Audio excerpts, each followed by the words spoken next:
अजित पवारांच्या विमान अपघातानंतर राज्यभर एकच चर्चा सुरू आहे.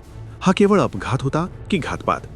जनतेच्या मनात निर्माण झालेल्या शंकांना आता आवाज मिळालाय तो रोहित पवार यांच्या पत्रकार परिषदेमुळे. रोहित पवारांनी 8 ठोस मुद्दे उपस्थित करत या संपूर्ण प्रकरणावर गंभीर प्रश्नचिन्ह उभं केलं. पहिला प्रश्न, शेवटच्या क्षणी प्रवासाचं नियोजन का बदललं?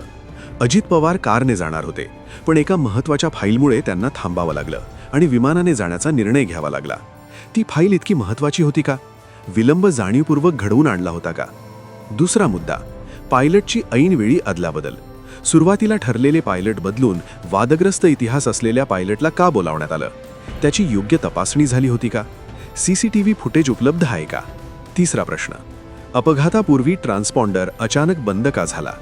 DGCA आणि ATCच्या वेळांमध्ये 20 सेकंदांची तफावत का आहे? विमान उड्डाणात प्रत्येक सेकंद महत्त्वाचा असतो. मग अशा महत्त्वाच्या प्रकरणात वेळेचा घोळ कसा? चौथा मुद्दा, रनवेची निवड.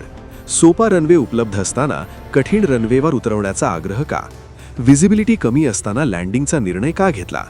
पाचवा मुद्दा, विमानात अतिरिक्त इंधनाचा कॅन असल्याचा संशय.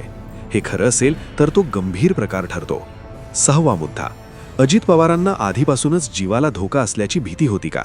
प्लॅस्टिकच्या बाटल्यांऐवजी ते काचेच्या बाटलीतलं पाणी पित होते असं सांगण्यात आलं. त्यांनी जवळच्या लोकांना सावध राहण्यास सांगितल्याचाही दावा करण्यात आला. सातवा मुद्दा, या अपघाताची चौकशी केवळ स्थानिक पातळीवर न होता आंतरराष्ट्रीय संस्थांकडून व्हावी अशी मागणी. आणि आठवा मुद्दा, विमानाच्या देखभालीशी संबंधित कंपन्यांची भूमिका काय? दरम्यान सुनेत्रा पवार यांनी पक्षातील नेत्यांना या विषयावर प्रतिक्रिया देऊ नका असे निर्देश दिल्याचं समजतंय. त्यामुळे शंका आणखी गडद होत आहेत. दुसरीकडे प्रफुल्ल पटेल यांच्यावरही अप्रत्यक्षपणे प्रश्न उपस्थित करण्यात आले.